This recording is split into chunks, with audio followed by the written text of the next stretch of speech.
Breaking right now from Queen City News. Good afternoon, and thanks so much for joining us here for your news at noon. I'm Annie Satowski. We're following some breaking news as former President Donald Trump is set to report to a Florida courtroom later today. This is a live look at demonstrations, or just a regular look at demonstrations happening outside the courthouse in Miami ahead of the hearing. Federal prosecutors bringing felony charges against the former president over alleged mishandling of hundreds of classified documents. This is a look now outside at Trump National Doral in Miami. President Trump's motorcade will depart from there to drive to the courthouse around 1:30 this afternoon. Queen City News reporter Savannah Rudisell joins us live in downtown Miami at the courthouse, where Trump's arraignment is set for just a matter of hours from now. So, Savannah, how's the public out there reacting today? Yeah, and we're still seeing people kind of start to trickle in. I think the earliest Trump supporters were starting to get out here, maybe around 8 o'clock in the morning. And again, this indictment hearing is set for 3 o'clock. So very slowly, we've started to see people coming to trickle in, and now bigger groups are forming, that's for sure. It's easy to see that for the most part, most people here are supporting the former president in his innocence and his claims of his innocence. There are a few people, though, who are certainly walking by, certainly yelling at them.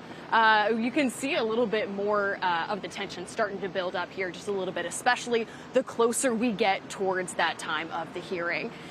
We have heard from the city of Miami police chief, who says that they do not anticipate any violence. They say Miami has a pretty long history of some political discourse and political action, so they say it's not very typical of them to see any kind of violence, but they do say they are prepared for anything. They're working with state officials, federal officials as well, to make sure that everyone is safe here today.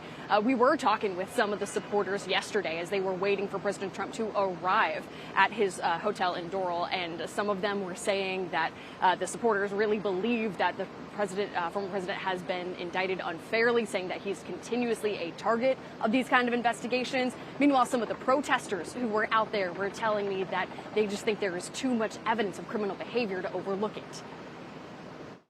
They want to do anything they can to thwart the will of the American people. It's called election interference. Our laws that protect national defense information are critical to the safety and security of the United States, and they must be enforced. Now, each one of the 37 charges that the former president is facing today, they carry their own possible sentence. Some of them have up to 5 years in prison. Some are up to 20 years. It all depends on what the judge here decides to do. So we're going to keep you updated all throughout the day and all throughout tomorrow, as well as we see what's going to be the impact, potentially, of this indictment. Annie? Well, so Savannah, what can you tell us about a bomb scare happening at the courthouse? This just happened a little while ago.